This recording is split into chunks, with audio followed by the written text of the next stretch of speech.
हिंदू धर्म में सभी तिथियां किसी न किसी देवी देवता को समर्पित होती है।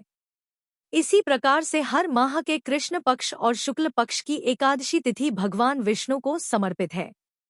कार्तिक माह के शुक्ल पक्ष की एकादशी को देवउठनी एकादशी के नाम से जाना जाता है। इस बार देवउठनी एकादशी का व्रत 12 नवंबर को रखा जाएगा। धार्मिक मान्यता है कि कार्तिक माह के शुक्ल पक्ष की एकादशी से भगवान विष्णु 4 महीने के योग निद्रा से जागते हैं।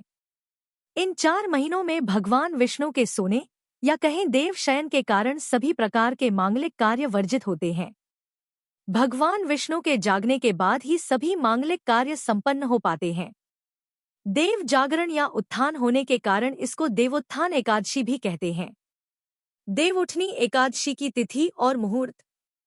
इस बार कार्तिक माह की एकादशी 11 नवंबर को शाम के 6:46 से लेकर 12 नवंबर को शाम 4:04 तक रहेगी।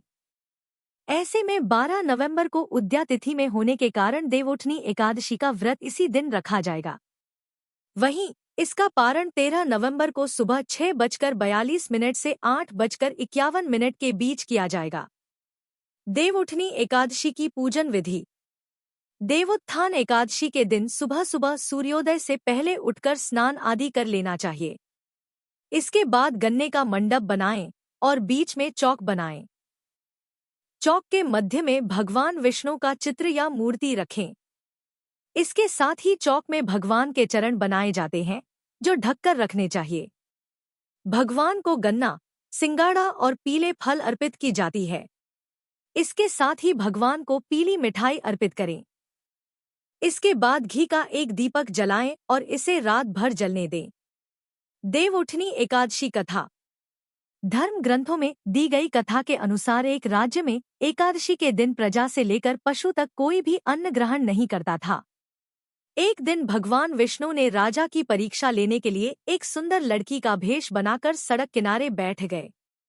राजा की भेंट जब सुंदरी से हुई तो राजा ने उसके यहाँ बैठने का कारण पूछा। स्त्री ने बताया कि वह बेसहारा है, इसलिए सड़क किनारे बैठी है। राजा उसके रूप पर मोहित हो गए और बोले कि तुम रानी बनकर मेरे साथ महल चलो।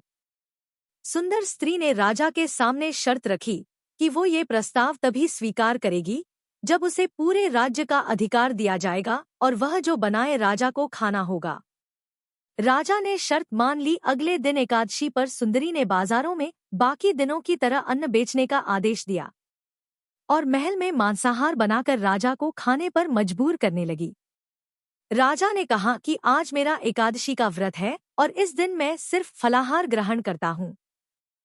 रानी ने अपनी शर्त याद दिलाते हुए राजा से कहा कि अगर आपने यह तामसिक भोजन नहीं खाया तो मैं बड़े राजकुमार का सिर धड़ से अलग कर दूंगी। राजा ने अपनी स्थिति बड़ी रानी को बताई। बड़ी महारानी ने राजा से धर्म का पालन करने की बात कही और अपने बेटे का सिर काट देने को मंजूर हो गई। राजा हताश थे, लेकिन सुंदरी की बात न मानने पर राजकुमार का सिर देने को तैयार हो गए। सुंदरी के रूप में श्रीहरि राजा के धर्म के प्रति समर्पण को देखकर अति प्रसन्न हुए और उन्होंने अपने असली रूप में आकर राजा को दर्शन दिए। विष्णु भगवान ने राजा को बताया कि तुम मेरी परीक्षा में सफल हुए, कहो क्या वरदान चाहिए। राजा ने इस जीवन के लिए प्रभु का धन्यवाद किया और कहा कि अब मेरा उद्धार कीजिए। राजा की प्रार्थना श्रीहरि ने स्वीकार की और वह मृत्यु के बाद बैकुंठ लोक को चला गया। आपको यह कथा कैसी लगी कमेंट में बताएं। मिलते हैं अगली वीडियो में। राधे राधे।